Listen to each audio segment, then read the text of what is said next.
جی بسم اللہ الرحمن الرحیم صلی اللہ علی سیدنا محمد و آلہ الطاہرین۔ غالیوں کے بارے میں ائمہ اہل بیت علیہم السلام کی روایات کا مجموعہ آپ کی خدمت میں ذکر کیا جا رہا تھا۔ حدیث نمبر 6 آج ہم آپ کی خدمت میں پیش کریں گے۔ کتاب عیون و اخبار رضا علیہ السلام، شیخ صدوق رحمۃ اللہ علیہ نے اس میں فقط امام رضا علیہ السلام کی روایات کو جمع کیا ہے۔ اس میں چیپٹر نمبر 46 ہے، اور یہ جو چیپٹر نمبر 46 ہے یہ فقط اور فقط غالیوں کے مقابلے میں یا ان کے خلاف جو روایات امام رضا علیہ السلام نے ارشاد فرمائی ہیں، اس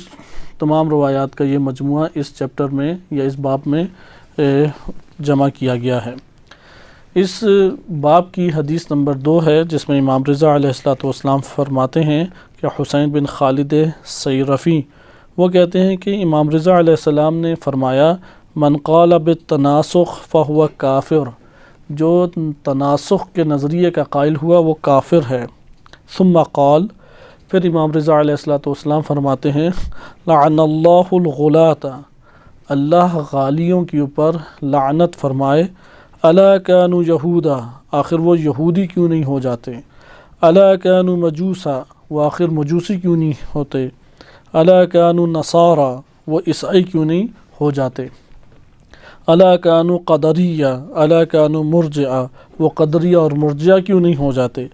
الا کانوا حروریہ، وہ آخر حروریہ کیوں نہیں ہو جاتے۔ یہ منحرف گمراہ فرقے ہیں جن کے نام امام رضا علیہ السلام نے لیے، اور اس دور میں اس فرقے کے افراد اس دور میں پائے جاتے تھے۔ یا اس طرح سے بھی ہم ترجمہ کر سکتے ہیں کہ الا کانوا یہودا، کہ وہ لوگ آگاہ رہو کہ وہ یہودی ہیں، وہ نصارہ ہیں، وہ مجوس ہیں، وہ قدریہ ہیں، وہ مرجعہ ہیں، وہ حروریہ ہیں۔ ثم قال، پھر امام رضا علیہ السلام فرماتے ہیں، لا تقاعدوہم، ان غالیوں کے ساتھ مت اٹھو بیٹھو، ولا تصادقوہم، اور ان سے دوستیاں مت رچاؤ، وابرؤوا منہم، ان سے تم لوگ برات کرو، ان پہ تبرہ کرو،